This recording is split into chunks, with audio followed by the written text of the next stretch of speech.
Someone laughed at you today. Maybe not to your face.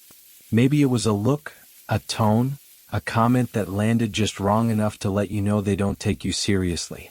You mention what you're working on, the thing you're building, the direction you're heading. And they smiled in that way that's supposed to be supportive but actually feels like pity. Like they're humoring you. Like they've already decided you're not going to make it and they're just being polite while you figure that out yourself. And you felt that familiar burn. That mixture of embarrassment and anger and determination. Because part of you wants to defend yourself. Wants to explain why this is going to work. Wants to make them see what you see. But another part of you knows that words won't convince them. That the only thing that will shut down their doubt is results they can't ignore. So you stayed quiet. You let them have their moment of superiority. You absorbed their dismissal and filed it away. Because you're keeping track. Not in some petty, revenge-obsessed way. But in this very clear way where you're noting who believed in you when belief was risky, and who laughed when you needed support. And you know that one day the people laughing now will be the ones asking how you did it. This really hit me about 10 months ago. I'd been working on something for a while. Nothing huge yet, just this project I was building in my spare time. Something I actually cared about. Something that felt like it could turn into something real if I could just keep showing up to it consistently.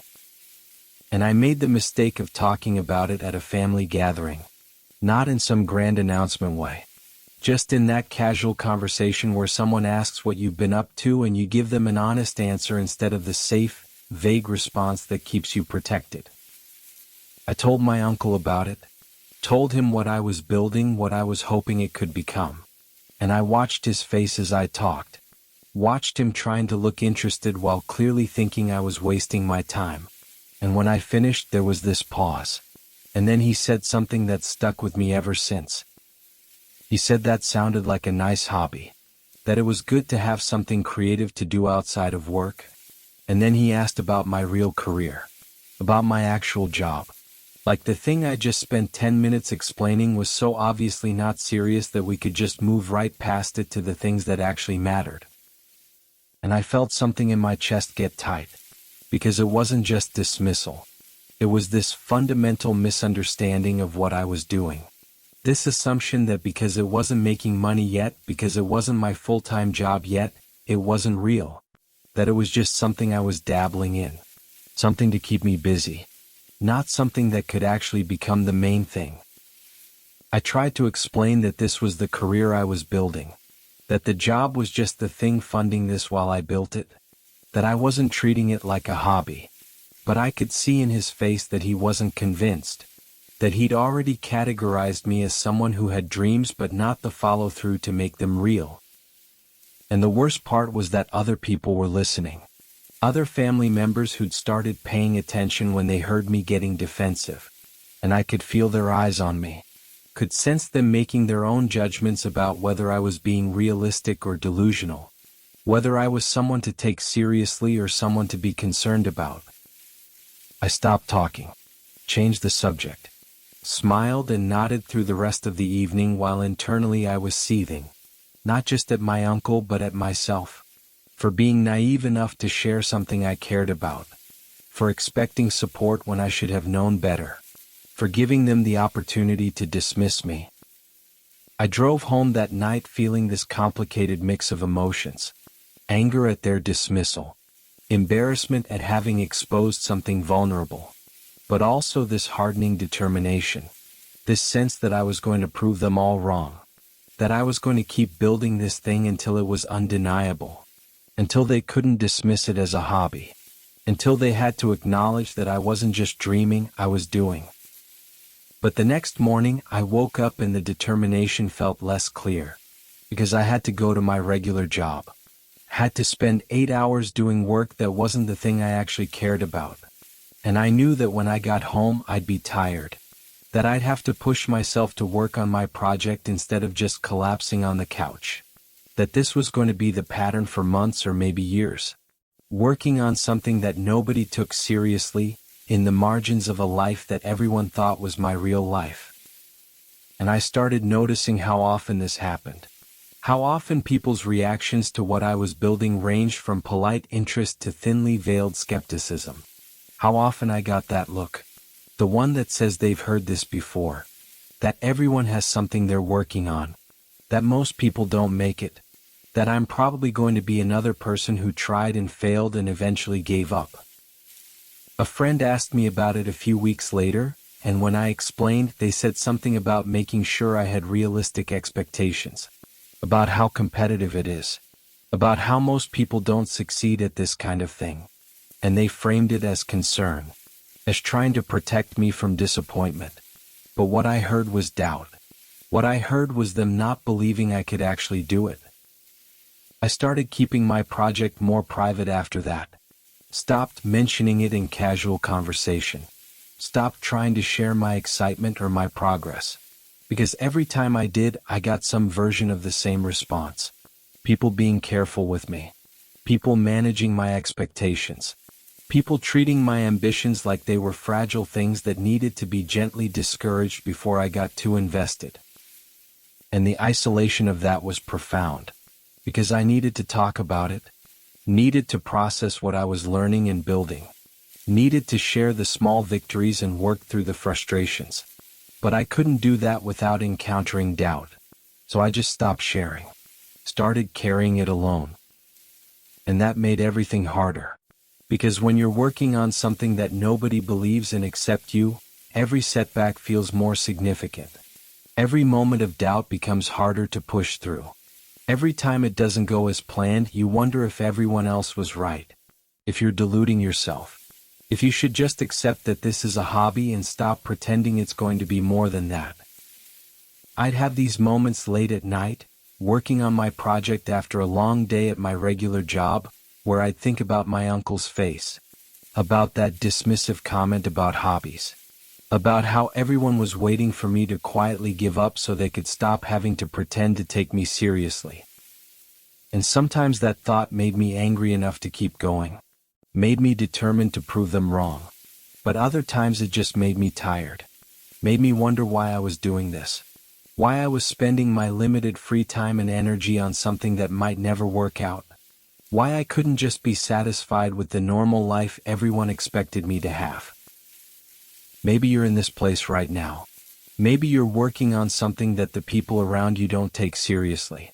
Maybe you've learned to stop talking about it because you're tired of managing other people's doubt on top of your own.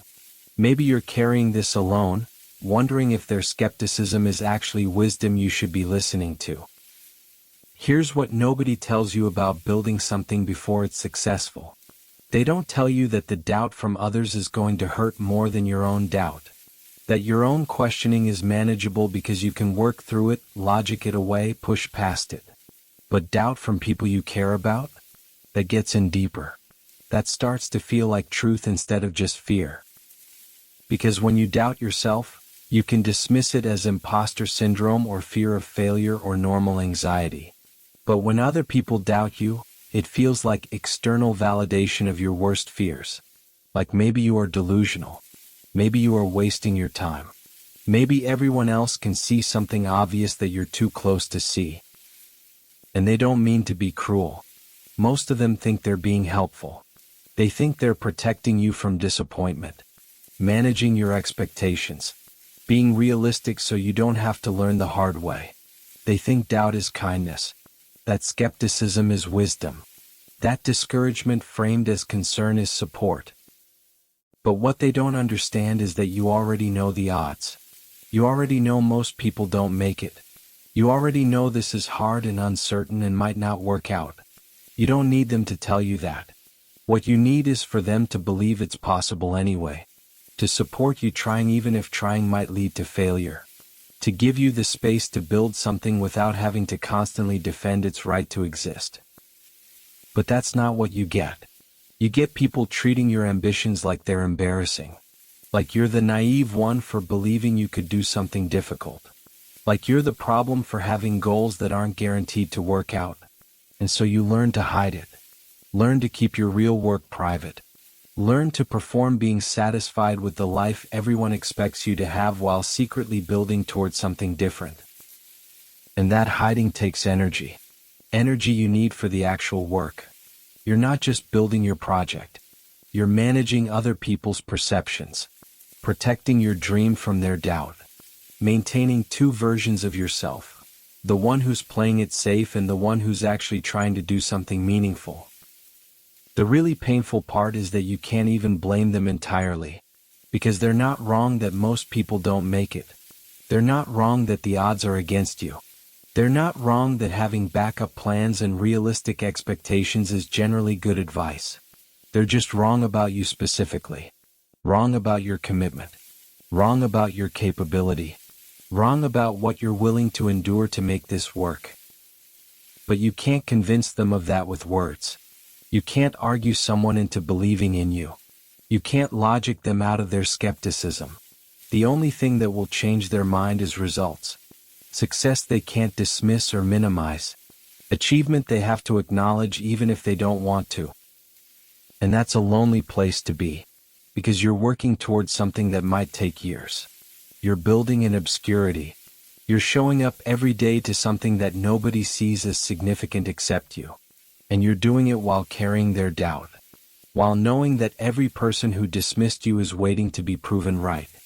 Every person who treated your ambitions like a phase is expecting you to eventually give up.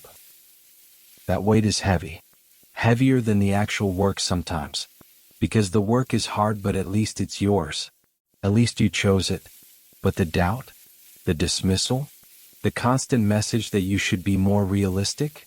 That's being imposed on you. That's something you have to carry that makes everything else harder. And you can't let it show that it bothers you. Because if you get defensive, you prove their point. If you argue, you look insecure. If you push back, you seem like someone who can't handle criticism. So you smile. You absorb it. You let them have their moment of superiority. And you file it away. You remember who believed in you and who didn't. Who supported you and who dismissed you. Not because you're planning some dramatic revenge. Not because you're going to rub their faces in it when you succeed. But because you need to know who actually had your back when having your back cost something. Who was willing to believe in you when belief was risky. Who saw your potential when potential was all you had to show them. So here's what happened about 6 months after that family gathering. The project I'd been building started getting some real traction. Not massive success, but significant enough that it was undeniable. I was making money from it. Getting recognition. Building something that was clearly more than a hobby. And my uncle reached out. Sent me a message saying he'd heard about what I was doing and asking if we could talk. Said he wanted to understand how I'd made it work. What my strategy had been. How I'd known it was going to succeed. And I had this moment of pure vindication. This feeling of finally being seen. Of having my work validated by someone who dismissed it. Of getting to prove that I'd been right and he'd been wrong. I could have that conversation. Could explain my journey. Could show him that my ambition wasn't naive, it was just early. But something stopped me. As I was thinking about how to respond, I remembered that night after the gathering. How small his comment had made me feel. How alone I'd felt carrying this project while people dismissed it. How hard it had been to keep believing in it when nobody else did. And I realized something that shifted everything. His doubt hadn't been about me. It had been about him. About his own relationship with risk and ambition. About his own decisions to play it safe. About what he believed was possible for people like us. His dismissal wasn't actually a statement about my capability. It was a statement about his worldview. And I started thinking about all the other people who doubted me. Who treated my project like a phase or a hobby. Who'd managed my expectations and questioned my judgment. And I realized most of them were operating from the same place. From their own fear. Their own disappointments. Their own experience of trying things that didn't work out. They weren't trying to hurt me. They were trying to protect me from the pain they'd experienced. Trying to save me from the disappointment they'd felt. Trying to help me avoid the mistakes they'd made. Their doubt was their kindness. It just felt like dismissal because it didn't account for the possibility that I might succeed where they hadn't. And that realization completely changed how I saw the whole experience. Because I'd been carrying their doubt as evidence against me. As proof that maybe I was wrong. As reason to question myself. But it wasn't about me at all. It was about them. About their limits. About what they believed was possible. And their limits didn't have to be my limits. I ended up having that conversation with my uncle. And instead of rubbing his face in it, instead of making him acknowledge that he'd been wrong, I just shared what I'd learned. Talked about the process honestly. The struggles and the breakthroughs and the moments where I'd almost given up. And you know what he said? He said he wished he'd tried something like this when he was younger. That he'd had ideas and ambitions but had let other people talk him out of them. That watching me succeed made him realize he'd been protecting me from risks he regretted not taking himself. And suddenly the whole thing made sense. His doubt hadn't been about my capability. It had been about his regret. His dismissal had been his way of saving me from feeling what he felt. Except what he didn't understand was that the bigger regret would have been not trying. That disappointing myself by giving up was worse than disappointing others by trying and failing. I started seeing the other doubters differently too. The friend who talked about realistic expectations was someone who'd tried something similar and failed. The family members who'd looked concerned were people who'd never taken risks and wondered what their lives might have been if they had. The colleagues who'd been skeptical were people stuck in careers they'd never really chosen. Their doubt wasn't about me. It was about them. And once I understood that, it stopped having power over me. It stopped feeling like truth and started feeling like just information about who they were and what they believed. So if people are doubting you right now, if they're treating your ambitions like hobbies or your dreams like delusions, if they're managing your expectations and questioning your judgment, I need you to hear this. Their doubt isn't about you. It's about them. About their fears, their limits, their regrets, their worldview. And none of that has to define what's possible for you. You don't need them to believe in you. You really don't. It would be nice if they did. It would make everything easier if the people around you supported your ambitions instead of dismissing them. But their belief isn't required for your success. Only your belief is required. Only your commitment matters. Only your willingness to keep showing up despite their doubt makes the difference. And yes, it's lonely. Yes, it's hard to carry your dreams while other people treat them as unserious. Yes, it hurts when people you care about can't see what you see. But that loneliness is temporary. That doubt is based on incomplete information. They're judging you from the middle of the process, not from the end. They're seeing the struggle without seeing what the struggle is building toward. One day, if you keep going, if you keep building, they will see it. They'll see the results. They'll see what you made. They'll see that you weren't delusional, you were just early. And some of them will ask how you did it. Some of them will want to understand. Some of them will regret that they doubted you. And when that happens, you'll have a choice. You can make them feel small for doubting you. You can remind them of every dismissive comment. You can have your moment of vindication. Or you can recognize that their doubt was never really about you. You can see it for what it was, their fear projected onto your ambition. You can choose understanding over revenge. Write me a comment about who's doubting you right now. You don't have to name them. Just tell me what they're dismissing. What they're not taking seriously. What they're treating like a phase when you know it's the actual direction. Tell me what they're going to ask you about in a few years when they can't dismiss it anymore. And hit that like button if you've learned to keep your real work private. If you've stopped sharing your ambitions because you're tired of managing other people's doubt. If you're building something that only you believe in right now. Let's acknowledge that we're working in the margins, carrying dreams that other people treat as hobbies, showing up to something that nobody takes seriously except us. Tell me in the comments about a time when someone who doubted you later came back asking how you did it. Or if you're still in the building phase, tell me what keeps you going despite the doubt. What makes you keep showing up when nobody else believes it's going to work? Because I think we need to talk more honestly about this. About how doubt from others is harder than doubt from yourself.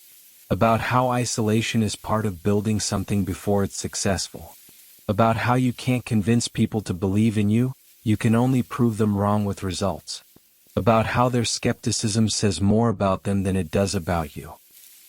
Let's build a space here where we can admit that we're being doubted and dismissed, where we can be honest about how much it hurts, where we can acknowledge that we're keeping track of who believed and who didn't, but where we can also recognize that their doubt doesn't have to become our truth, that their limits don't have to be our limits, that their fear doesn't have to be our future. And if you know someone who's working on something that people aren't taking seriously, someone who's building in the margins while others dismiss them, someone who's carrying their dreams alone because nobody else believes in them yet, send this to them. Tell them that doubt from others is information about others, not about them. Tell them that belief from strangers means less than belief from yourself. Tell them that the only opinion that actually matters is theirs. Maybe the point isn't to prove the doubters wrong. Maybe it's to prove yourself right. To show yourself that you can do hard things. That you can build something meaningful. That you can commit to something uncertain and see it through. That you can carry your own belief when nobody else will carry it for you. The people doubting you now will ask you how you did it later. Not because you owe them an explanation, but because success is visible in a way struggle isn't. Because results speak in a language everyone understands. Because achievement is undeniable in a way that potential isn't. And when they ask, you can tell them the truth. That you did it by not letting their doubt become your truth. By keeping your belief private when sharing it cost too much. By showing up every day to something that nobody took seriously except you. By understanding that their skepticism was about them, not about you. By building something that mattered to you regardless of whether it mattered to them. Keep building. Keep showing up. Keep carrying your own belief. Not to prove them wrong, but to prove yourself right. Not for their validation, but for your own satisfaction. Not because their doubt matters, but because your dream does. And one day, when the work speaks for itself, when the results are undeniable, when success is obvious, their doubt will just be an interesting piece of history. A reminder of what you built despite, not because of, the people around you.